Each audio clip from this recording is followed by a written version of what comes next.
Hi, warriors. This is Jaylin, my legal warrior.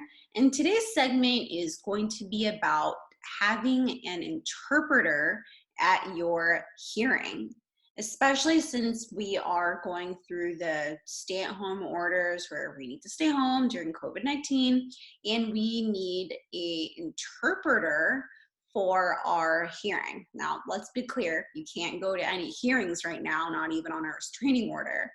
But at some point, you're going to need to have you or your witnesses to have an interpreter. And the court does provide an interpreter for the parties. So if you do have an individual that is a witness on your behalf for any of your proceedings, including a domestic violence restraining order, then they have to bring their own interpreter.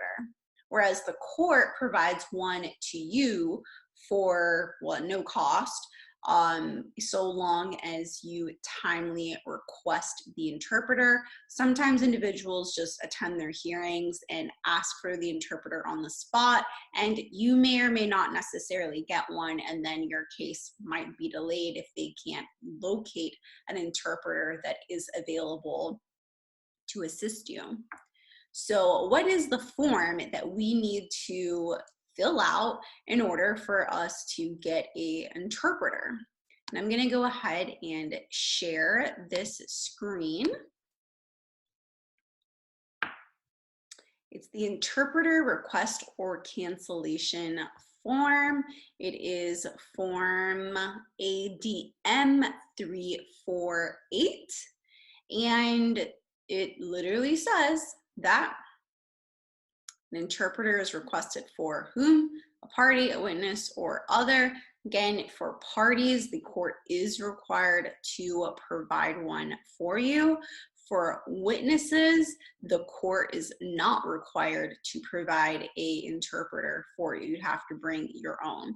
And then for the case type, it would be for family court, and then whatever language that you need an interpreter for. So there's Arabic, Cantonese, Chaldean, Persian or Farsi, Korean, Mandarin, Punjabi, Russian, Spanish, Tagalog, Vietnamese, or any other language.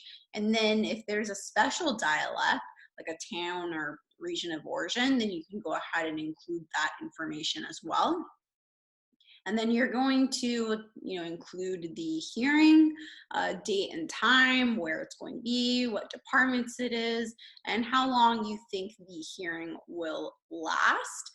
And if there's more than one date and time that you need an interpreter for, then they'll go ahead and if you have more than one hearing coming up, then you can request for both of those interpreters to be present at both of the hearings. So they might be the same interpreter, different interpreter, but it says that the court is going to try to schedule an interpreter for that date and time at no cost to you, but cannot guarantee that one will be available, and sometimes we're not going to be able to provide one to you in every case. But like I said, if there's not an interpreter that goes to the hearing with you, then the court is left with no other choice than to reschedule your hearing.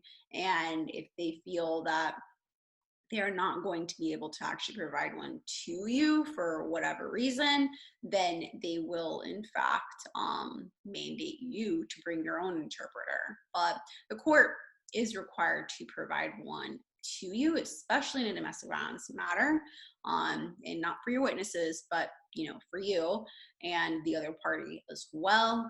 And if there's not one available, then your hearing will be rescheduled because the court can't actually communicate with you or make any orders without actually being able to understand what it is that you're saying.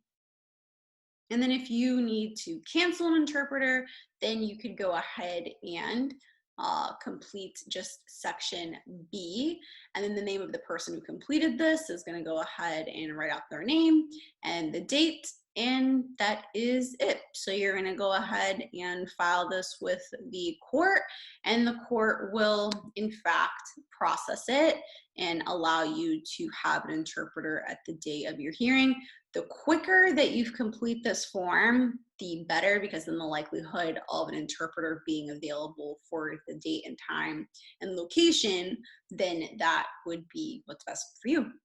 All right, warriors, we hope that you share this video with friends, family, whoever your clique is, so that more individuals do have this information easily available to them and as a resource.